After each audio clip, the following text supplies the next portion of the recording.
ഇപ്പോൾ മഹാമംഗളാരതിയാവും.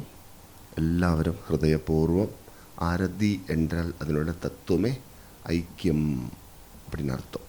ஆரதின்னா ஐக்கியம், நான் ஒன்னாக இருக்கிறேன், ஒன்னாக இருக்கிறேன். The meaning of Arati or Mangalarati is to become one with divine. When you are performing that light and you are becoming one. அந்த ஆரதிக்கு நம்ம யூஸ் பண்ணுற கற்பூரத்தோட சுபாவம் அதுதானே, அதுக்கு விபூதி கிடையாது தானே, கற்பூரம் ஏற்றி வச்சது அப்படியே ஐக்கியமாயிடும் அந்தரிக்ஷத்தில்.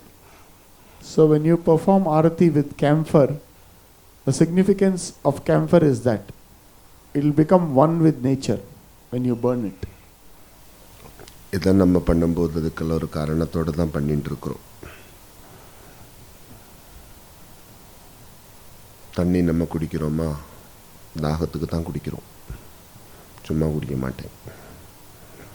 நம்ம சாப்பிட்றோமா, பசி தான் சாப்பிடுவதுக்கு காரணம். நம்ம டாக்டர்கிட்ட போகிறோமா, ஏதோ ஒரு உடம்பு பிரச்சனை தான் அதுக்கு காரணம். நம்ம கோர்ட்டுக்கு போகிறோமா, ஏதோ ஒரு ப்ராப்ளம் இருக்குது, அதுக்கு தான் போகிறோம். 2-3 விதம் கோர்ட் இருக்குல்ல, ஃபேமிலி கோர்ட் இருக்குது, கிரிமினல் கோர்ட் இருக்குது, ப்ராப்பர்ட்டி கோர்ட் இருக்குது. அது மாதிரி ஒரு கோவிலுக்கு போகிறதுக்கும் நிறைய காரணங்கள் இருக்குது. அது மாதிரி ஒரு குருவை தேடி வந்தாலும் நிறைய காரணம் இருக்குது. புரிஞ்சுதா? இவ்வளோ நேரம் நீங்கள் உட்காந்துட்டுருக்கிறீங்க இல்லையா, நாங்கள் நினச்சோம் நீங்கள்லாம் போயிருப்பீங்க அந்த பிரசாதத்தோட, காளி பிரசாதத்தோடையே போயிருப்பீங்கன்னு நினச்சோம். இப்போ வெளியில் வந்து பார்த்தப்போ தான் தெரியுது இங்கே உட்காரதுக்கு இடமே இல்லைன்னு. உண்மையாக நீங்கள் இந்த மகாகாளி பிரசாதத்தோடு நீங்கள் கிளம்பிருப்பீங்கன்னு நினச்சோம். ஆனால் உங்களுக்கு காளி பிரசாதத்துக்கு மேலே எங்கள் பிரசாதம் தான் முக்கியம்னு தெரியுது இப்போ.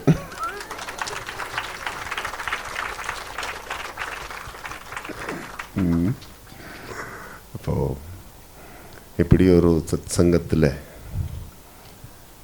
நம்ம இருக்கிறதே நம்ம வாழ்க்கையில் கோடி புண்ணியம்.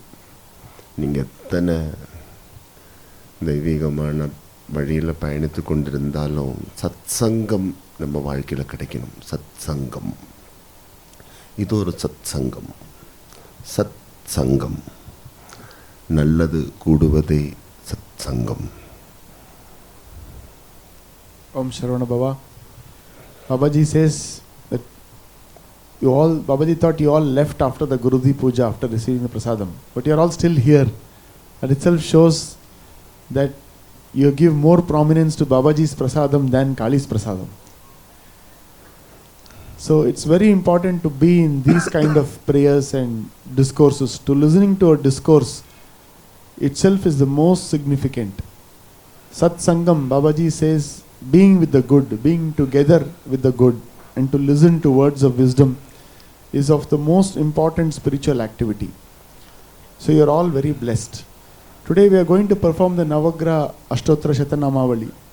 Whatever we are doing, there is a purpose to it. Without a purpose, we will not do anything.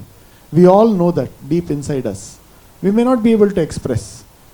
Examples Babaji gave is, you feel thirsty, what do? You drink water. You feel hungry, what do? You eat food.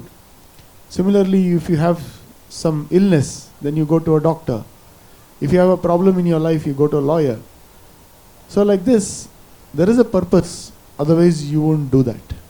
So similarly, these prayers are also being performed with a purpose, a significant purpose to it. சத்சங்கம் எப்போவுமே ஆன்மாவை உணர்த்தும், அந்த ஆன்மாவுக்குள் இருக்கும் உண்மையை உயர்த்தும். Satsang actually is the path through which it will help you realize the truth, and it will help to enrich the truth itself and raise it. சத்சங்கத்திலிருந்து தான் எல்லாமே உருவாகும், தார்மீகமானதெல்லாம். Whatever is righteous is actually created from the discourses itself through these gatherings of good people. இப்போ இன்னைக்கு கூட சுவாமி உங்களுக்கு கொடுத்த சத்சங்கத்திலிருந்து தான் இந்த நேரத்திலையும் நீங்கள் இங்கே உட்காந்துட்டு இருக்கிறீங்க. So today, the example of all of us being here is because of what Babaji has given you through the satsang itself. எப்பவும் பாப்பா சொல்லுவேன், சஜ்ஜன சங்கமம், சத் சங்கம், சத்கர்மா, இது மூணும் நம்ம வாழ்க்கையில் புண்ணியத்தை கூட்டும், பாபத்தை நீக்கும்.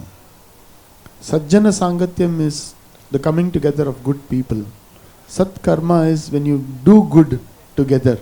Sat Sangam is together you sit down and listen to words of wisdom from the Sadguru.